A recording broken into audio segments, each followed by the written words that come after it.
오늘 하나님이 주시는 말씀은 갈라디아서 3장 1절에서 29절 말씀입니다. 어리석도다 갈라디아 사람들아, 예수 그리스도께서 십자가에 못 박히신 것이 너희 눈앞에 밝히 보이거늘 누가 너희를 꾀더냐? 내가 너희에게서 다만 이것을 알려 하노니 너희가 성령을 받은 것이 율법의 행위로냐 혹은 듣고 믿음으로냐? 너희가 이같이 어리석으냐? 성령으로 시작하였다가 이제는 육체로 마치겠느냐? 너희가 이같이 많은 괴로움을 헛되이 받았느냐? 과연 헛되냐? 너희에게 성령을 주시고 너희 가운데서 능력을 행하시는 이의 일이 율법의 행위에서냐 혹은 듣고 믿음에서냐? 아브라함이 하나님을 믿음에 그것을 그에게 의로 정하셨다 함과 같으니라. 그런즉 믿음으로 말미암은 자들은 아브라함의 자손인 줄 알지어다. 또 하나님이 이방을 믿음으로 말미암아 의로 정하실 것을 성경이 미리 알고 먼저 아브라함에게 복음을 전하되 모든 이방인이 너로 말미암아 복을 받으리라 하였느니라. 그러므로 믿음으로 말미암은 자는 믿음이 있는 아브라함과 함께 복을 받느니라. 물은 율법 행위에 속한 자들은 저주 아래 있나니 기록된 바 누구든지 율법책에 기록된 대로 모든 일을 항상 행하지 아니하는 자는 저주 아래 있는 자라 하였습니다. 또 하나님 앞에서 아무도 율법으로 말미암아 의롭게 되지 못할 것이 분명하니 이는 의인은 믿음으로 살리라 하였습니다. 율법은 믿음에서 난 것이 아니니 율법을 행하는 자는 그 가운데서 살리라 하였느니라. 그리스도께서 우리를 위하여 저주를 받은 바 되사 율법의 저주에서 우리를 속량하셨으니 기록된 바 나무에 달린 자마다 저주 아래 있는 자라 하였습니다. 이는 그리스도 예수 안에서 아브라함의 복이 이방인에게 미치게 하고 또 우리로 하여금 믿음으로 말미암아 성령의 약속을 받게 하려 함이라. 형제들아, 내가 사람의 예대로 말하노니 사람의 언약이라도 정한 후에는 아무도 폐하거나 더하거나 하지 못하느니라. 이 약속들은 아브라함과 그 자손에게 말씀하신 것인데 여럿을 가리켜 그 자손들이라 하지 아니하시고 오직 한 사람을 가리켜 내 자손이라 하셨으니 곧 그리스도라. 내가 이것을 말하노니 하나님께서 미리 정하신 언약을 430년 후에 생긴 율법이 폐기하지 못하고 그 약속을 헛되게 하지 못하리라. 만일 그 유업이 율법에서 난 것이면 약속에서 난 것이 아니니라. 그러나 하나님이 약속으로 말미암아 아브라함에게 주신 것이라. 그런즉 율법은 무엇이냐? 범법함으로 더하여진 것이라. 천사들을 통하여 한 중보자의 손으로 베푸신 것인데 약속하신 자손이 오시기까지 있을 것이라. 그 중보자는 한편만 위헌자가 아니나 하나님은 한 분이시니라. 그러면 율법이 하나님의 약속들과 반대되는 것이냐? 결코 그럴 수 없느니라. 만일 능히 살게 하는 율법을 주셨더라면 의가 반드시 율법으로 말미암았으리라. 그러나 성경이 모든 것을 죄 아래 가두었으니 이는 예수 그리스도를 믿음으로 말미암는 약속을 믿는 자들에게 주려 함이라. 믿음이 오기 전에 우리는 율법 아래에 매인받고 계시될 믿음의 때까지 갇혔느니라. 이같이 율법이 우리를 그리스도께로 인도하는 초등교사가 되어 우리로 하여금 믿음으로 말미암아 의롭다함을 얻게 하려 함이라. 믿음이 온 후로는 우리가 초등교사 아래에 있지 아니하도다. 너희가 다 믿음으로 말미암아 그리스도 예수 안에서 하나님의 아들이 되었으니 누구든지 그리스도와 합하기 위하여 세례를 받은 자는 그리스도로 옷 입었느니라. 너희는 유대인이나 헬라인이나 종이나 자유인이나 남자나 여자나 다 그리스도 예수 안에서 하나이니라. 너희가 그리스도의 것이면 곧 아브라함의 자손이요 약속대로 유업을 이을 자니라. 아멘. 하나님의 말씀입니다. 예수님을 믿고 그리스도인이 되었다는 것은 하나님께서 주신 약속 안에 참여하는 자가 되었다라는 의미가 있습니다. 이 약속은 하나님께서 모세를 통해 주신 율법보다 훨씬 앞서서 아브라함을 통하여서 주신 약속이고, 아브라함은 이 약속을 믿음으로 말미암아 의롭게 되었다 여김을 받았습니다. 오늘 말씀 6절 말씀에 보면 아브라함이 하나님을 믿음에 그것을 그에게 의로 정하셨다 함과 같으니라. 창세기 15장 6절 말씀을 인용한 것입니다. 아브라함은 율법에 의해서 의롭게 된 것이 아니라는 것입니다. 율법이 오기 훨씬 전에 이미 그는 의롭게 여김을 받았는데 그것은 율법을 통해서가 아니라 그의 믿음을 통해서 받았다라고 말씀하고 있습니다. 스스로 아브라함의 혈통에서 난 자다라고 자부하는 자들이 다른 복음을 전했던 거짓 교사들이었습니다. 그들에게 사도 바울이 분명하게 얘기하는 거예요. 너희들의 믿음의 조상이었던 그 아브라함도 율법으로 의롭게 된 것 아니다. 하나님께서 그에게 약속을 주셨고 그는 그것을 믿었다는 것입니다. 여러분, 근데 더 중요한 것은 그렇기 때문에 아브라함이 믿음으로 받았던 그 의, 그리고 그 약속 때문에 오늘날에도 모든 믿는 자들은 그 약속에 함께 참여하는 자가 되었다라고 말하고 있는 것입니다. 7절 말씀에 그런즉 믿음으로 말미암은 자들은 아브라함의 자손인 줄 알지어다. 오늘도 믿는 자들은 모두가 다 아브라함의 자손이 된다는 것입니다. 참 놀라운 일입니다. 저와 여러분이 혈통에 전혀 관계없이, 인종에 상관없이 믿게 될 때에, 우리가 믿음으로 고백할 때에 아브라함의 자손이 된다는 것입니다. 놀랍지 않습니까? 그런데 더 놀랄 만한 소식을 전해드리겠습니다. 오늘 9절 말씀 보면 그러므로 믿음으로 말미암은 자는 믿음이 있는 아브라함과 함께 복을 받느니라. 아브라함이 자손이 되었다는 것은 곧 아브라함에게 약속하신 그 복을 우리도 다 받게 되었다는 것입니다. 아브라함에게 주신 복이 무엇일까요? 창세기 12장 2절에서 3절에 이렇게 약속하셨습니다. 내가 너로 큰 민족을 이루고 내게 복을 주어 내 이름을 창대하게 하리니 너는 복이 될지라.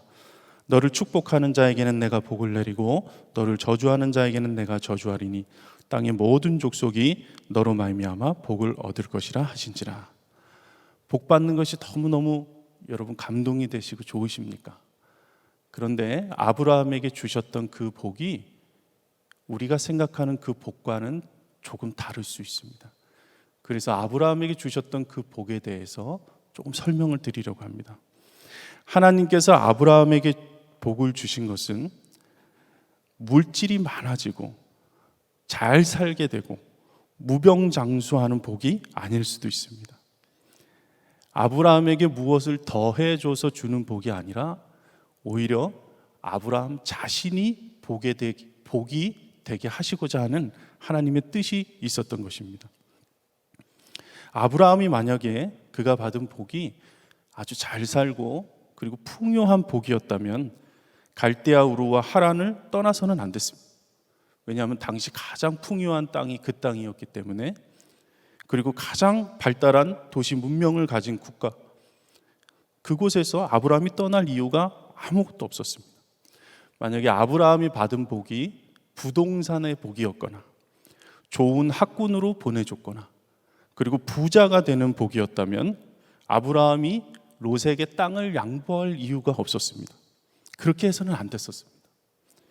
아브라함에게 주시고 싶으셨던 것은, 하나님이 그에게 주시고 싶으셨던 복은 우상으로 가득했던 땅에서 이끌어내셔서 하나님께서 세우신, 하나님께서 다스리는 그 나라를 허락하시고 주고 싶으셨던 것입니다.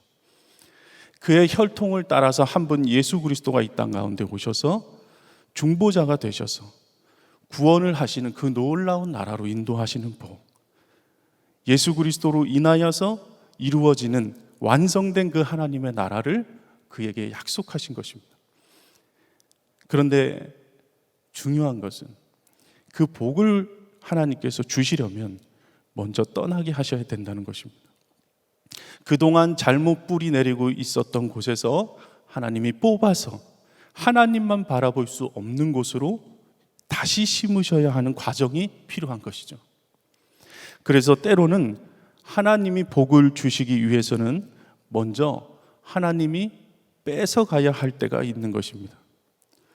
우리 가운데 하나님의 뜻이 아닌 세상의 풍요를 바라는 그 습관과 죄된 마음으로 얻었던 것들을 때로는 하나님이 하나하나 뺏어가시고 막으실 때가 있으십니다.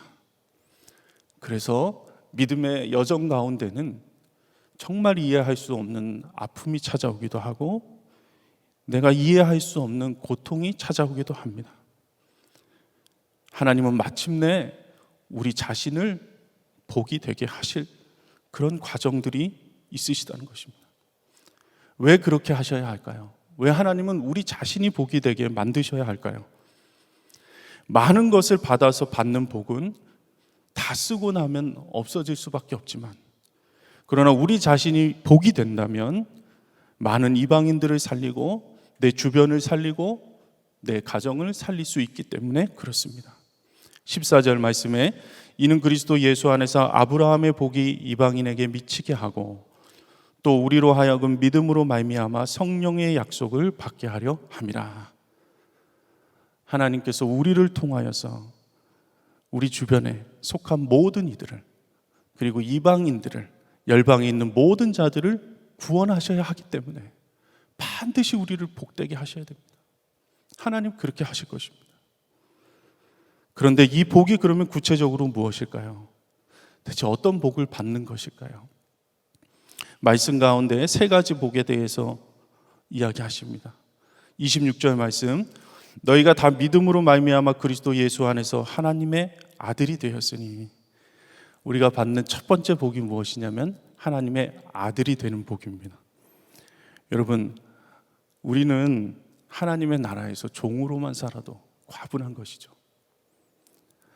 시편 84편의 시편 저자는 주의 궁정에서 한 날이 다른 곳의 첫날보다 나은지, 악인의 장막에서 사는 것보다 내가 하나님의 성전 문지기로 있는 것이 좋다라고 그렇게 고백했습니다. 그런데 놀라운 일이 일어난 거예요. 성전 문지기로만 살아도 과분한 것이죠. 놀라운 은혜이죠.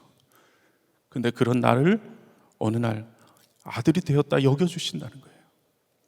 영접하는 자, 곧 그 이름을 믿는 자들에게 하나님의 아들이 되는 권세를 주셨다라고 말씀하셨어요. 여러분, 우리가 참 놀라운 권세를 가진 자입니다. 하나님의 아들 된 권세를 가지고 사는 자라는 거예요. 어떤 권세인지 아십니까? 매일 아침마다 부모의 속을 뒤집어 놓고 때를 쓰고 학교를 안 가겠다고 보채고 그렇게 완전히 부모의 속을 뒤집어 놓고 나간 아이도요, 다시 집에 들어올 때는 문으로 당당하게 발로 차면서 들어오는 것이 아들입니다. 아이들이 커가니까 속상한 일이 점점 더 많이 생기기도 하더라고요.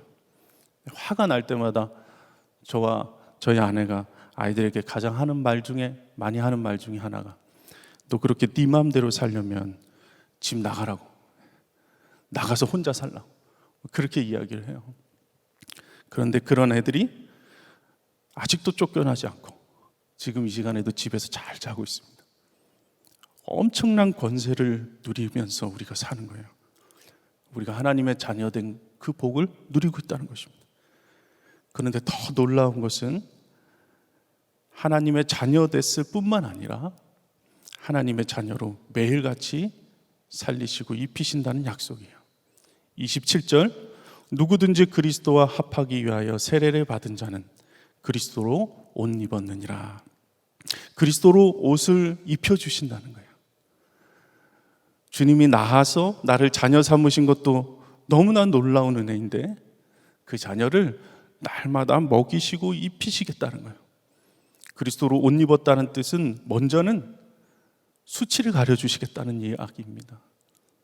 우리는 완전히 죄로 인하여서 저주와 수치를 당해서 죽을 수밖에 없는 자였는데 하나님께서 당신이 수치를 당하시고 그 예수 그리스도가 십자가로 말미암아 모든 저주를 받으셔서 그 대신 우리에게 주님의 옷을 입혀주신다는 것은 하나님이 우리를 보실 때에 그 옷과 그대로 보신다는 얘기입니다.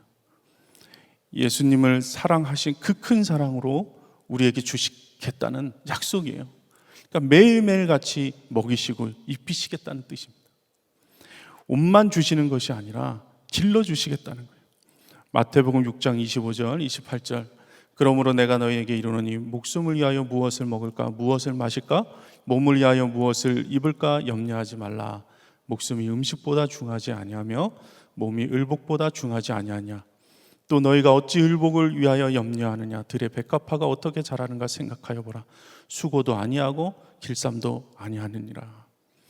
우리의 존재의 옷을 완전히 바꿔 입혀주신 분이 왜 먹이고 입히시지는 않겠습니까?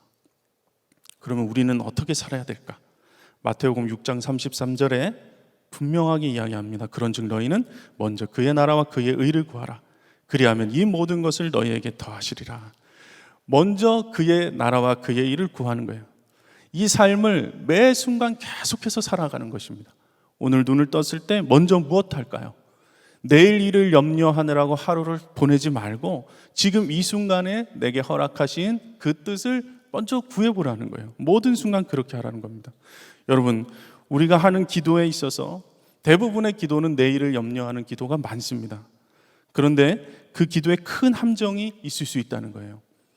제럴드 시츠 목사님은 하나님의 뜻이란 책에서 이렇게 이야기합니다.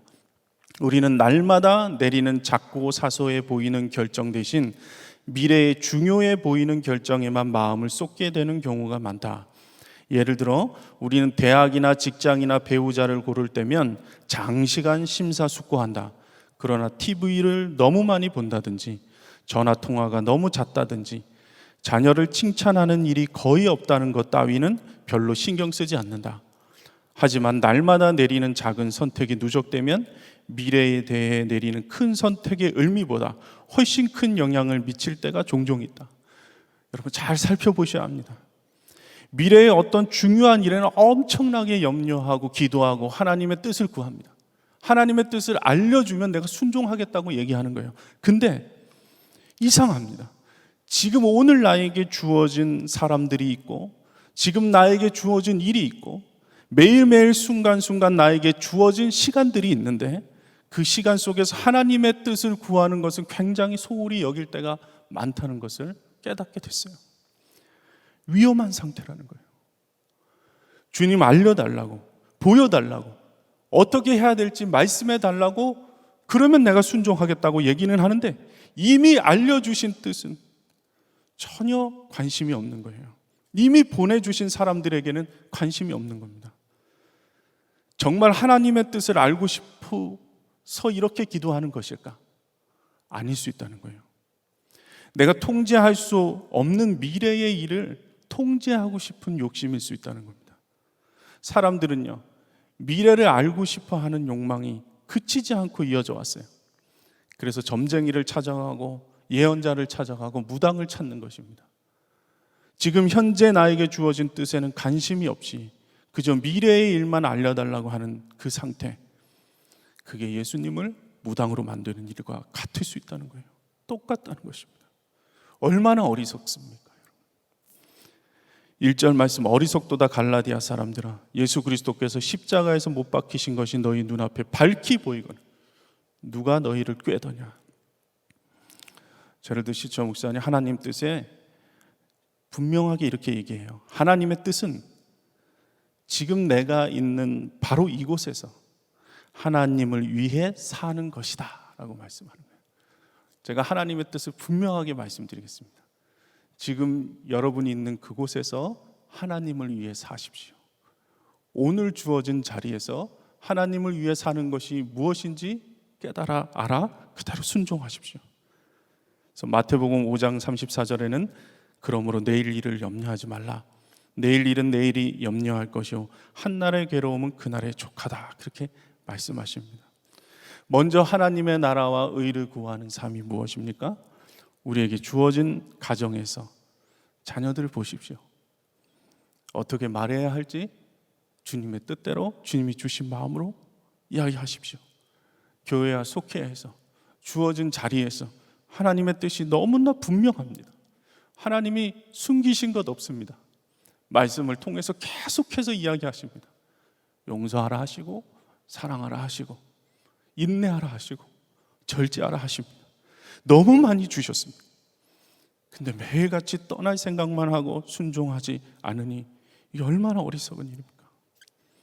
지금 있는 그곳에서 하나님을 위해 사는 것이 무엇인지 알아서 그렇게 행하시는 여러분 되시기를 바랍니다. 그렇게 매일매일 삶이 쌓이고 쌓여서 결국 최종적으로 우리가 누리는 가장 큰 복이 무엇입니까? 29절 말씀입니다. 너희가 그리스도의 것이면 곧 아브라함의 자손이요 약속대로 유업을 이을 자니라. 마침내 우리가 하나님의 나라를 유업으로 이어가게 된다는 하나님의 약속이에요. 그 나라를 하나님께서 주시겠다는 거예요. 얼마나 놀랍습니까, 여러분? 지금 내 자신이 초라할 수 있어요. 괜찮습니다. 낙심하거나 좌절되거나 의기소침하거나 우울에 빠져 있지 마십시오. 여러분이 누려야 할 나라는, 여러분이 누린 복은 정말 놀라운 하나님의 나라의 영광이 여러분을 기다리고 있는 것이죠. 여러분, 우리를 죄인에서 아들로 그렇게 신분을 바꿔주실 뿐만 아니라 그렇게 살려주신 그분이 날마다 반드시 책임지고 입히시고 먹이시는 것을 믿게 되시길 바랍니다. 매일의 일용할 양식을 반드시 주십니다. 어떤 어려움이 있어도 오늘 기도할 때에 반드시 하나님께서 살 길을 알려주시고 세워주시고 인도해 주십니다. 우리가 받은 복이 참으로 너무나 놀라운 복인 것을 여러분 잊지 마시길 바랍니다. 약속의 자녀들로 그렇게 그리스도의 옷을 입고 하나님의 나라를 누리는 여러분들 되시기를 축복합니다. 같이 두 번 기도하겠습니다. 27절 말씀을 믿고 우리 함께 기도합시다. 누구든지 그리스도와 합하여 세례를 받은 자 그리스도로 옷 입었다고 주님이 말씀하십니다. 주님이 입혀주신 옷이 있어요. 그 입혀주신 옷의 주인처럼 살아갑시다. 주님처럼 말하고 주님이 보신 것을 보게 하시고 주님이 걸어가신 그 길로만 걸어가게 하소서. 우리 주님의 이름 부르시고 함께 기도합니다. 주여, 주님, 아버지 하나님, 십자가 그 놀라운 사랑을 통하여서 우리에게 입혀주신 그 그리스도의 옷을 입고 오늘도 살아가게 되기를 원합니다. 주 예수님 역사하여 주셔서 아버지 하나님, 어리석은 자처럼 살아가지 않게 하소서. 오늘 나에게 주어진 하나님의 뜻을 발견하게 하여 주시옵소서. 주님 아버지 역사하여 주시옵소서. 주님 아버지 역사하여 주시옵소서. 주님, 주님처럼 말하게 하시고 주님처럼 보게 하시고 주님처럼 걷게 하소서. 우리가 너무나 부족합니다. 하나님, 아버지 하나님, 오늘도 넘어지고 아버지 하나님 시련이 있고 아버지 하나님 답답한 심경을 가지고 주님 앞에 나온 자들이 너무나 많습니다. 아버지, 눈물을 흘릴 수밖에 없고 아버지 하나님 애통하며 아버지 여러 가지 문제들 앞에 좌절하고 낙심하는 자들을 주께서 세워주시고 일으켜 세워주시길 원합니다. 하나님 역사하여 주시옵소서. 역사하여 주시옵소서. 주 예수님의 이름으로 살아가게 하여 주시옵소서. 주 예수님께서 입혀주신 그 옷대로, 그 옷의 주인대로 그렇게 살아가게 인도하여 주시옵소서. 아버지, 힘을 주시고 능력을 더하여 주시옵소서. 주님을 바라보는 믿음의 눈을 이 시간 더 크게 열어주셔서 온전히 주의 뜻 안에서 오늘도 살아가게 되기를 원하오니 주님 인도하소서. 지혜를 주시고 주의 음성을 들려주소서. 주님 순종하며 걸어가게 역사하여 주시옵소서. 두 번째 기도할 것은 주님 알려주세요. 지금 주님의 뜻을 알려주세요. 주님, 제가 지금 할 수 있는 것이 무엇입니까? 내 주변에 있는 모든 사람들, 그리고 내가 속한 곳에서 하나님, 바로 이곳에서 하나님을 위해서 살아갈 수 있는 힘을 허락하여 주시옵소서. 우리 함께 기도하시고 개인적으로 계속 기도하겠습니다. 주님, 알게 하소서, 깨닫게 하소서. 주님, 주님께서 허락하신 가정 가운데 아버지 하나님의 뜻대로 순종하게 인도하여 주시옵소서. 아버지 하나님 역사하여 주셔서 나의 마음을 바꾸시고 아버지 하나님 나의 믿음을 바꾸시고 아버지 내가 바라보는 모든 것이 하나님께서 주시는 그 은혜로 말미암아 믿음으로 보게 하시고 아버지 생각하는 것, 마음에 품는 것 오직 예수 그리스도의 은혜로 하나님의 뜻 가운데 살아가게 인도하여 주시옵소서. 오늘 하루 하나님께서 허락하신 그 자리에서 아버지 믿음의 순종을 주 앞에 드리게 되기를 원합니다. 하나님, 율법으로가 아니라 믿음으로 구원받은 우리가 아브라함의 복에 참여한 자로 이 땅 가운데 살아가는데 하나님 역사하여 주셔서 예수 그리스도로 말미암아 완성된 그 아버지의 그 놀라운 은혜가 우리를 통하여서 그대로 흘러가게 인도하여 주시옵소서. 하나님, 우리 주변에 아버지 하나님 돌보아야 할 사람 생각나게 하시고 하나님 아버지 정말 따뜻하게 대하게 하시고 사랑으로 인도하여